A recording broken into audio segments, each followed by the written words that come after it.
Dans cette vidéo, nous allons démystifier le lactate et répondre à 3 questions cruciales. Qu'est-ce que le lactate? Quel rôle joue-t-il dans l'organisme? Et surtout, pourquoi le lactate augmente-t-il durant l'effort? Ces dernières années, j'ai eu la chance de travailler avec des centaines d'athlètes dans des sports comme le crossfit, le MMA, le cyclisme, la course à pied et même la voile, dans le cadre de profilage physiologique et d'entraînement élaboré spécifiquement sur la base de données de lactatémie. J'ai également eu la chance d'interviewer sur mon podcast des entraîneurs de sport d'endurance de renommée mondiale et ce sont toutes ces expériences et ces découvertes que je vais partager avec toi aujourd'hui. Que tu sois un athlète qui souhaite améliorer ses performances sportives ou un coach qui veut mieux comprendre comment le corps fonctionne durant l'effort physique, je vais partager avec toi dans cette vidéo tout ce que j'ai appris jusqu'à présent sur le lactate, l'importance de cette molécule dans le corps humain et pourquoi on voit des niveaux de lactatémie élevés durant l'effort physique. Au cours de cette présentation, je vais également briser quelques idées reçues sur le lactate, donc assure-toi de regarder cette vidéo jusqu'à la fin. Si tu apprécies ce type de contenu structuré et éducatif, merci de t'abonner à la chaîne et de me laisser un commentaire pour me dire quel sujet tu souhaiterais voir abordé sur la chaîne à l'avenir. Au passage, si tu es nouveau sur la chaîne, je m'appelle Sean et bienvenue chez Upside Strength. Allez, sans plus attendre, on se lance dans la présentation pourquoi le lactate augmente durant l'effort. On va regarder ce qu'on a au menu pour aujourd'hui. Premier point, on va regarder le lactate. Qu'est-ce que c'est? Les rôles du lactate dans le corps humain, ainsi que pourquoi le lactate augmente durant l'effort. On va aussi attaquer quelques mythes au cours de cette présentation. On a 3 mythes qu'on va essayer de casser aujourd'hui au sujet du lactate. Donc voilà, reste au diapason et regarde cette vidéo jusqu'à la fin. Donc pour commencer, le lactate, c'est quoi? C'est une molécule qui a été découverte en 1780 en venant du lait aigre. Et en 1808, un monsieur qui se nomme Jacob Berzelius, désolé si je prononce mal son nom, Jacob Berzelius qui a découvert que le lactate était produit dans les muscles humains durant l'effort physique. Et c'est pas avant 1873 ou 1873, selon où tu m'écoutes, que Johann Wislicenus a établi ou a déterminé la structure de la molécule du lactate. Donc, pour faire très simple, le lactate, c'est une molécule qui est à peu près un demi-sucre. On sait que le sucre, le glucose, c'est C6H12O6. Là, on voit qu'on a 3 atomes de carbone, 12 atomes d'hydrogène et 3 atomes d'oxygène. Donc, c'est la structure moléculaire du lactate. On sait que c'est produit dans les muscles et dans le contexte de l'entraînement ou du sport, on va le mesurer dans le sang. Et l'abréviation que tu verras très souvent, c'est BLA, qui en anglais veut dire blood lactate, donc lactate sanguin ou lactatémie, et c'est mesuré en millimoles par litre. Et finalement, si on pense aux valeurs typiques, les valeurs typiques au repos vont être en général entre 0,5 et 2,5 millimoles. On peut voir dans certains athlètes des valeurs durant un effort très très intense, des valeurs en dessus de 20 millimoles par litre. On va voir ça chez peut-être des sprinteurs sur piste, chez des cyclistes, chez des rameurs, également des pratiquants de l'aviron, et en général des hommes qui vont être assez denses et assez lourds au niveau musculaire. C'est rare autrement de voir des valeurs en dessus de 20. Le commun des mortels se trouve entre, on va dire, 5 et 15 millimoles en valeur maximale après un effort très très intense. Mais voilà, comme ça, on en sait un petit peu plus sur la molécule du lactate. Donc, comment est produit le lactate? On va garder les choses très simples. Donc, ce que je te présente aujourd'hui, c'est un modèle, d'accord? Ce sont tous des modèles, c'est simplifié. Les modèles sont faux, mais ils sont utiles. Donc, s'il y a des détails qui ne sont pas absolument exacts au niveau physiologique, tu me le pardonneras. Et si tu veux rajouter des détails dans les commentaires, je t'invite à le faire. Mais on va aller droit à l'essentiel et on va garder les choses assez simples. Le glucose entre dans la cellule. Ici, on a une cellule musculaire via l'insuline ou pas. Et on a ensuite le processus de la glycolyse qui va prendre place. Et le produit de fin de la glycolyse, c'est donc le lactate. On a également du pyruvate qui est généré. On dit souvent et on entend encore que le lactate est uniquement produit dans des conditions dites anaérobies, c'est-à-dire en l'absence d'oxygène. la réalité est tout autre. Il s'avère que le lactate est le produit de fin premier de la glycolyse. D'après les données que j'ai pu trouver et des informations récentes, il semblerait qu'au repos, dans un muscle au repos, on va avoir un ratio de lactate-pyruvate, le pyruvate qui est également un produit de fin de la glycolyse. On va avoir un ratio lactate-pyruvate de 10-1, c'est-à-dire qu'on a 10 molécules de lactate pour une molécule de pyruvate. Et dans un muscle, durant un effort physique, ce ratio peut monter jusqu'à 300 voire 400 pour 1. C'est-à-dire qu'on a 300 à 400 fois plus de lactate que de pyruvate. Donc c'est faux de dire que le lactate est uniquement produit dans des conditions anaérobies. Donc il n'y a pas de glycolyse anaérobie et glycolyse aérobie. La glycolyse est simplement la dégradation, le catabolisme des sucres, du glucose ou du glycogène vers le lactate et vers le pyruvate. Et c'est ensuite que ces produits de fin vont être recyclés dans les mitochondries, ou pas, on le verra un petit peu plus tard. Mais donc, il n'y a pas de notion de aérobie ou anaérobie au niveau de la glycolyse. Ça, c'est une considération importante.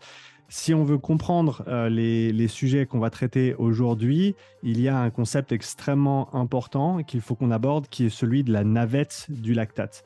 Donc, le lactate bouge d'endroits ou de zones ou d'environnements de haute concentration vers des environnements de basse concentration. Donc, il va suivre ce gradient de concentration, tout simplement. Le mouvement du lactate va également être influencé par l'acidité de l'environnement dans lequel il se trouve, si on veut le nommer comme ça. Et un concept qu'il faut comprendre, c'est qu'il y a des cellules qui génèrent du lactate et il y a des cellules qui réutilisent du lactate. Donc, pour te donner quelques exemples de ce qui peut se passer au niveau de cette navette du lactate, on a du lactate qui peut être produit dans une cellule et réutilisé au sein de la même cellule. Mais il peut également être produit dans une et recyclé dans une autre.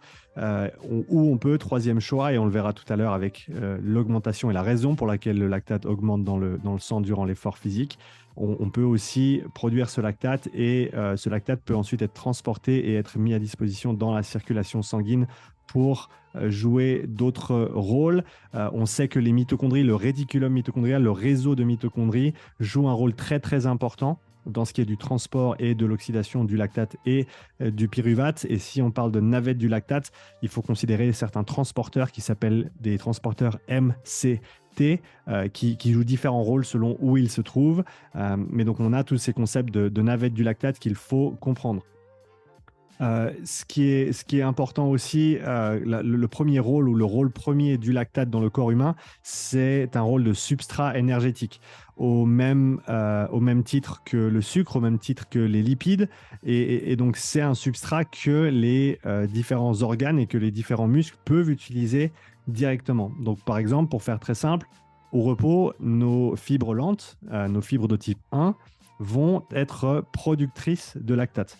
Et donc, c'est une des raisons pour lesquelles on voit des niveaux de lactatémie qui ne sont pas de zéro, même au repos. Donc, si tu prends ta lactatémie là, maintenant, tout de suite au repos, si on part du principe que tu es au repos, si je prenais ma lactatémie maintenant, eh ben, on verrait des niveaux, pour moi, en général, entre 0,5 et 1 au repos. Et ce qui est intéressant, c'est que ces cellules qui, à l'heure actuelle, produisent du lactate, elles peuvent changer de rôle quand elles en ont besoin et devenir consommatrices ou utilisatrice de lactate. Donc, on a ce rôle au niveau d'une même cellule qui peut changer. Pendant un effort physique, eh ben, on peut considérer les fibres de type 2, donc les fibres dites blanches, fibres type 2X, qui vont avoir une grosse tendance glycolytique, si j'ose les appeler ainsi, ou un profil glycolytique. En gros, elles ont les infrastructures et les enzymes pour effectuer pas mal de ce recyclage d'ATP via la glycolyse. Et donc, elles vont être nettes productrices de lactate. Et ensuite, on a des fibres de type 1 qui, elles, vont avoir une densité mitochondriale importante, qui vont être amenées ou qui vont être à même de recycler ce lactate. Et ça peut se faire au sein du même muscle, du même groupe de muscles, si on veut bien, étant donné qu'on sait que les fibres musculaires, elles vont être adjacentes les unes aux autres et qu'on peut avoir différents types de fibres musculaires qui sont adjacentes les unes aux autres. Mais donc voilà, ce rôle premier du lactate, c'est comme substrat énergétique. Le cœur utilise volontiers du lactate, le cerveau utilise volontiers du lactate. Les muscles, comme on vient de le noter ici, dans plusieurs conditions différentes, utilisent du lactate. Et le foie également, on reviendra sur le foie un petit peu plus plus tard. Et donc, on peut véritablement dire que le lactate, c'est le pivot, c'est un pivot métabolique. D'accord ? C'est vraiment le lien entre la glycolyse et le métabolisme oxydatif, qui sont deux des grandes filières énergétiques du corps humain, si on veut les appeler ainsi. Et donc, ce lactate qui fait l'intermédiaire entre ces deux manières de recycler l'ATP, ces deux stratégies que le corps humain a développées pour recycler l'ATP qui est dégradé durant un effort physique. Un deuxième rôle important que joue le lactate, c'est comme molécule de signalisation. Et donc, que signale le lactate ? Entre autres, le lactate, une fois qu'il est présent notamment dans la circulation, et il va signaler au corps d'arrêter la lipolyse. La lipolyse étant la dégradation des lipides au niveau des stocks qu'on a dans le corps, du tissu adipeux, si on veut bien. Donc, on a cette lipolyse qui va ensuite engendrer des acides gras libres en circulation. Ces acides gras libres qui peuvent être utilisés ensuite dans nos cellules, dans nos mitochondries directement. Et ça, j'en parle dans une autre vidéo. Je te la mettrai en référence, bien sûr, ici pour que tu puisses aller la visionner. Et donc, une fois qu'on a une élévation de lactate, on va avoir une régulation à la baisse de la lipolyse et également de l'oxydation des graisses. C'est-à-dire que, et pour l'illustrer ici, on a un graphique de ce super papier de Inigo San Millan de 2018. Je te donnerai bien sûr la référence à la fin. Quand le lactate monte, l'oxydation des graisses descend. Donc, ce rôle de signalisation qui est important dans le corps. On sait aussi que le lactate va avoir un impact sur l'état de redox de la cellule, va avoir un impact sur la production de Reactive Oxygen Species. Je ne sais même pas la traduction en français, donc tu peux m'aider dans les commentaires en me mettant la traduction de Reactive Oxygen Species. On a également un rôle de signalisation entre différents organes, notamment entre le tissu adipeux et le foie, qui se fait via le lactate. Et on a l'expression de certains gènes qui peuvent se faire également via le lactate. On a un rôle au niveau de la signalisation de l'inflammation. Donc, on voit vraiment que le lactate joue un rôle dans énormément de situations différentes et de phénomènes différents dans le corps humain. C'est une molécule extrêmement importante. Le troisième rôle important que joue le lactate, c'est comme précurseur gluconéogénique, je crois que c'est comme ça qu'on le prononce en français. La gluconéogénèse, c'est quoi ? Donc, gluco pour sucre, néo pour nouveau, et génèse comme la génération ou la création. Donc, en gros, avec le lactate, on va pouvoir recréer du sucre. On va pouvoir recomposer ces molécules via un cycle qui s'appelle le cycle de Cori, qui se déroule dans le foie. Ce n'est pas exactement l'inverse de la glycolyse, c'est-à-dire que ce n'est pas les mêmes étapes enzymatiques, ce n'est pas les mêmes réactions chimiques à proprement parler, mais en gros, on va prendre du lactate, pour faire simple, et on va le recomposer en sucre, en glucose. Ce glucose qui peut ensuite aider à la stabilisation des niveaux de sucre dans le sang, qui peut également être ensuite restocké, que ce soit au niveau du foie ou au niveau des muscles. Donc, on a vraiment un rôle qui est extrêmement important. D'ailleurs, en passant, si je ne me trompe pas, en français, on appelle ça également la néoglucogénèse. Donc, le néo, il peut aller à l'avant du mot ou alors au milieu. Comme ça, tu as deux versions de le prononcer.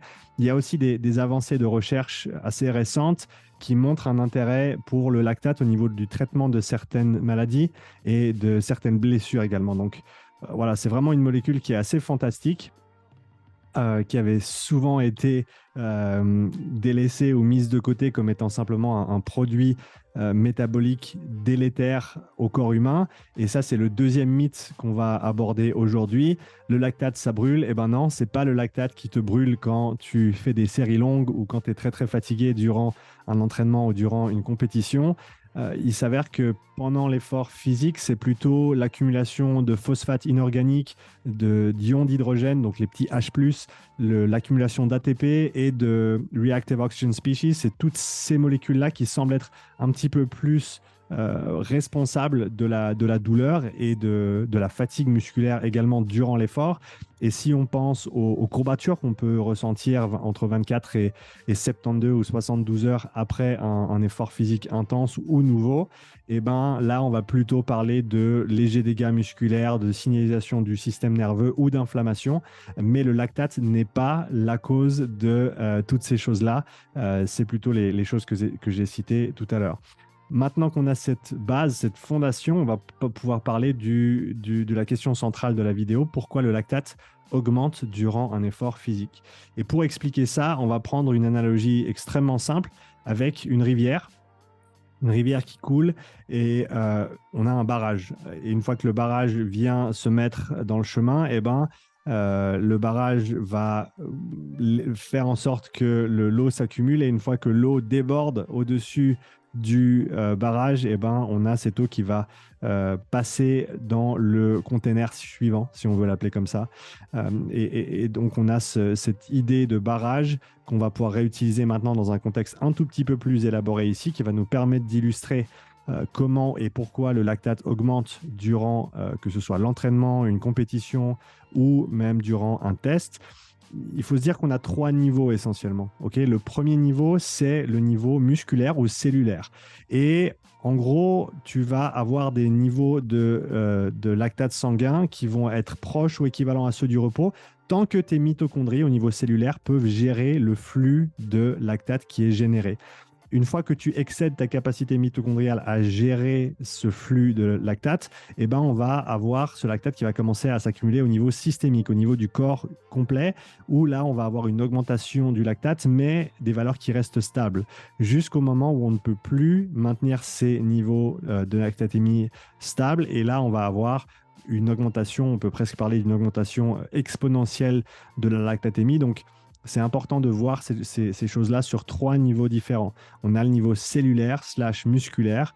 Vu qu'on mesure les choses au niveau du sang, à l'intérieur de la cellule en elle-même, si la cellule peut gérer, si le muscle en lui-même, la fibre peut gérer les demandes énergétiques, le flux de lactate qui est généré et la vitesse ou la quantité d'ATP, si on veut bien, qui est nécessaire pour effectuer ces contractions musculaires, on va avoir des niveaux qui restent bas. Une fois qu'on dépasse cette capacité mitochondriale maximale de recyclage, on va voir ce lactate qui passe dans le sang. Et maintenant, on a des valeurs de lactatémie élevées mais stables. Et finalement, une fois qu'on dépasse cette capacité systémique maximale à recycler le lactate, on va avoir une augmentation exponentielle et assez rapidement une arrivée vers la VO2 max, vers l'échec sur ce genre de situation. Encore une fois, on reprend ces trois étapes, ces 3 catégories et on regarde ce qui se passe. On a un équilibre cellulaire, ou on peut même dire musculaire, au niveau de ce domaine modéré, comme on appelle les domaines d'intensité. On a donc la cellule en elle-même peut gérer tout le travail cellulaire qui doit être effectué. On a ensuite un équilibre systémique, c'est-à-dire que maintenant, c'est plus juste le muscle ou la cellule qui doit se charger de ce travail, c'est le corps complet qui vient à la rescousse, d'où les valeurs de lactatémie élevées mais stables. Et finalement, on a le domaine sévère où on n'a plus d'état stable et donc on a cette augmentation exponentielle de la lactatémie. À quoi ça ressemble au niveau d'une courbe de lactatémie? On le voit ici. On voit des niveaux de lactatémie sanguine qui sont proches, voire équivalentes à celles du repos dans le domaine modéré. On voit ensuite une élévation du lactate, mais qui reste stable dans le domaine élevé. Et on a une augmentation exponentielle du lactate jusqu'à l'échec dans le domaine sévère. Et donc, c'est pour ça qu'il est important, notamment pour les personnes qui s'entraînent sérieusement, d'effectuer des tests d'effort, des tests des profilages physiologiques ou des tests de lactate, peu importe comment on les appelle, parce que ça va nous permettre d'individualiser ces intensités d'entraînement. C'est important de comprendre que pas tout le monde a les mêmes zones d'entraînement et pas tout le monde a les mêmes intensités auxquelles ces différentes choses se passent. Si on parle de ces 3 niveaux ou de ces 3 domaines d'intensité, comme j'ai essayé de les imager, de les illustrer jusqu'ici, ton domaine modéré ou ta zone verte ne va pas être la même que celle d'un cycliste professionnel, qu'une personne sédentaire, qu'une personne bien entraînée, etc., etc. Et ça, c'est très bien illustré dans ce graphique encore une fois, pris de Inigo San Millan, de l'étude de Inigo San Millan. Et on voit notamment ici une courbe de lactatémie pour quelqu'un qui souffre d'un syndrome métabolique. Donc voilà, souvent des personnes sédentaires qui ne sont pas en bonne santé malheureusement. Et on voit une courbe de lactate qui n'a pas vraiment de niveau stable et qui monte extrêmement rapidement.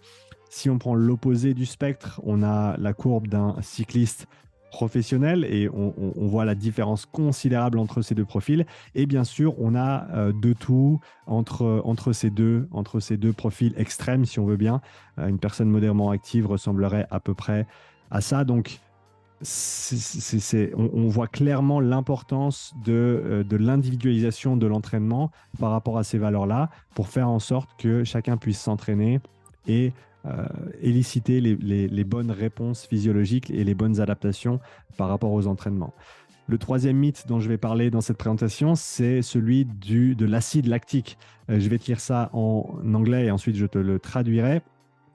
Je te mets bien sûr la référence à la fin de cette présentation si tu veux aller lire le papier toi-même ensuite.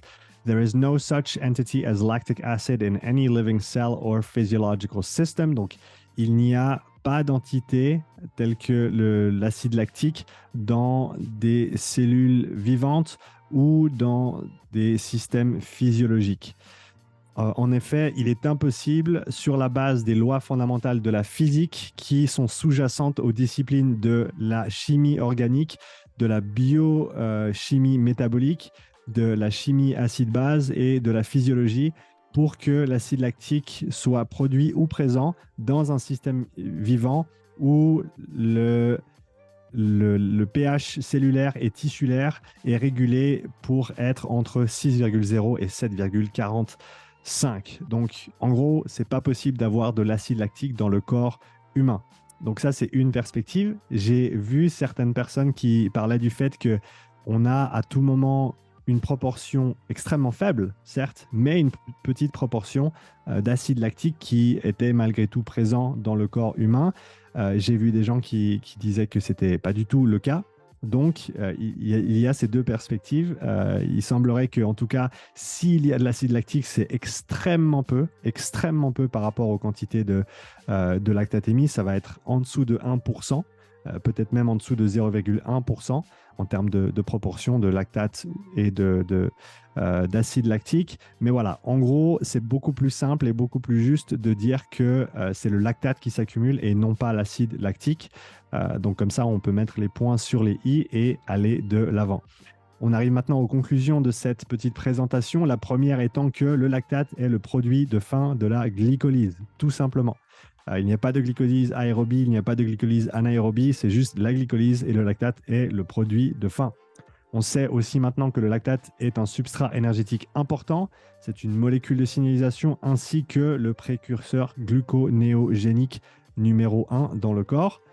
Et finalement, le lactate sanguin augmente durant l'activité physique lorsque la vitesse de production excède la vitesse d'oxydation ou de réutilisation du lactate. Donc voilà, comme ça tu sais tout. Si tu souhaites aller un petit peu plus loin, tu peux retrouver ici les quelques ressources que je te propose d'aller investiguer. Un papier de Inigo San Millan, le papier de Rogatsky et al. De 2015 qui nous dit que le lactate est toujours le produit de fin de la glycolyse. Bien sûr, le papier de George Brooks et ses collègues de 2021 qui nous parle du lactate comme étant presque un phénix qui renaît de ses cendres en biologie contemporaine, étant donné le rôle important qu'il joue maintenant en physiologie. Et finalement, le papier de Robergs et al. De 2017 qui nous dit que le lactate, et non pas l'acide lactique, est le produit cellulaire cytosolique de catabolisme énergétique. Donc voilà, tu peux retrouver toutes ces ressources. Merci d'avoir regardé cette vidéo jusqu'à la fin. J'attends avec impatience ton commentaire et je te vois dans la prochaine vidéo. À tout bientôt. Ciao.